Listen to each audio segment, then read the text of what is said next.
Alors aujourd'hui, je vais faire une vidéo sur... En fait, je vais présenter comment je lis un tarot plus intuitivement, donc je vais montrer ma technique pour essayer de lire le tarot sans se baser sur un livre. Donc là, à côté de moi, j'ai un livre, mais ça va me servir à rien parce qu'en fait, je voulais le regarder pour voir ce que c'est, pour voir la croix celtique. Mais finalement, ça va ne pas me servir parce que je ne sais pas encore si je vais faire une vidéo sur la croix celtique ou non. Si ça vous intéresse, j'en ferai une. C'est pas un tirage que j'utilise très régulièrement, mais qui est assez intéressant. Donc aujourd'hui, je vais tirer avec l'Imperial Dragon Oracle, qui est en fait un jeu composé des 22 arcanes majeures du tarot, illustré par Peter Prakovic, donc qui a entre autres illustré le tarot du Seigneur des Anneaux et le tarot des dragons. C'est justement une version améliorée du tarot des dragons. Et on va faire un tirage en 3 cartes, attention ma tête, un tirage en 3 cartes sur comment puis-je améliorer ma créativité. Donc, on brasse les cartes, on brasse les cartes, on brasse les cartes.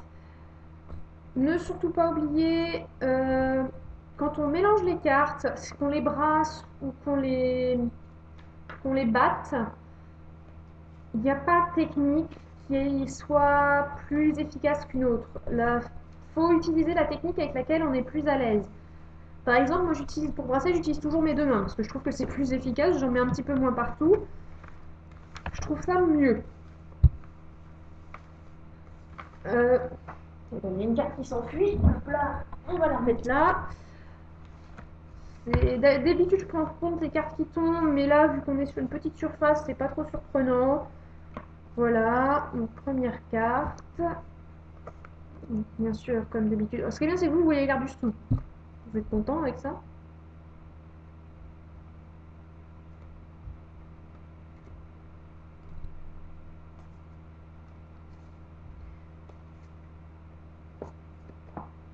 Voilà.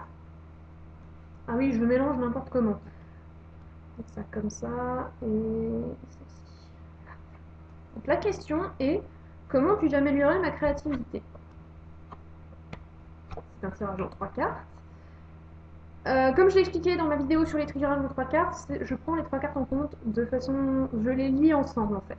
Donc nous avons le mage, nous avons la tempérance et nous avons... Enfin, The Magus, Temperance and The Destroyer. Donc nous avons le magicien battleur, la tempérance et la tour. Donc par exemple, je vais essayer de deviner... Enfin, j'essaye de décrypter quel est le message du magicien. Le magicien, les mots-clés qui sont associés, c'est notamment commencement et énergie. Mais moi, ce que je note d'abord sur cette carte du magicien, vous voyez, c'est ceci. C'est le fait qu'il y ait un calice. Un calice, c'est pour moi le symbole de l'eau, qui est le symbole de la sensibilité. Donc, pour être plus créative, il faut que je fasse attention à ma sensibilité personnelle. Il faut que j'essaye de mettre en avant ma sensibilité dans mes créations. Pour être plus créative, c'est à ma sensibilité que je dois faire appel. Essayons de voir autre chose. Sur ce même calice, en fait, il y a justement un arbre. Ce qui montre que les racines de ma créativité sont ma sensibilité. Ma créativité vient de ma sensibilité. Donc, pour être plus créative, il faut que je fasse attention à cela. Et qu'est-ce qu'il y a d'autre?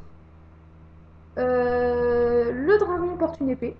Une épée qui est une épée flamberge, puisque la lame est en forme de vague.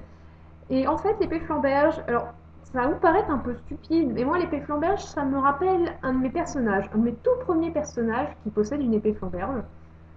À la base, l'épée était censée être plus grande qu'elle, mais depuis, j'ai un peu révisé. C'était quand j'avais 11 ans, on m'excusera. Et pour moi, ça veut dire aussi, en fait, de prendre un peu exemple sur elle. Ce personnage-là était un peu brutal, n'hésitait pas à dire les choses et à faire les choses. Donc, pour être plus créative, il faut que je prenne cette attitude de je vais pas hésiter, j'y vais, même si ça casse et même si ça marche pas, bah, j'aurais fait quelque chose. Il faut que j'adopte une attitude en fait où je dois faire. Je ne dois pas faire parfaitement, mais je dois faire. Ce que m'indique cette épée, puisque cette épée m'évoque un souvenir personnel qui fait que pour moi cette épée a ce sens-là. Et donc, je ne dois pas être. Je dois y aller sans me prendre la tête avec la perfection. en me rendant compte que la source de ma créativité, c'est avant tout ma sensibilité. Oui, ça n'a pas du tout le même sens par rapport au magicien, mais intuitivement, je lirais la carte comme ça. Après, si on prend les mots-clés du magicien, il faut que je fasse le premier pas pour pouvoir créer, forcément, et j'ai en moi l'énergie pour le faire. C'est peut-être parce que je ne prends pas le temps de le faire, et c'est probablement parce que je ne prends pas le temps de le faire, mais j'ai l'énergie en moi, j'ai le potentiel, et en même temps, cette carte m'indique plus profondément d'où vient ma créativité, ce qui l'inspire, et ce que je peux faire pour aider à l'améliorer. Ensuite, nous avons la tempérance. Donc sur la tempérance, nous avons des dragons de couleur correspondante opposée. Rouge et vert, ce sont des couleurs qui se complètent, des couleurs complémentaires, et pas ce que je disais tout à l'heure. N'importe quoi. C'est un ciel de nuit, et chaque dragon est en train de regarder vers la gauche. Sachant que ce sont des couleurs donc de dragons de couleurs opposées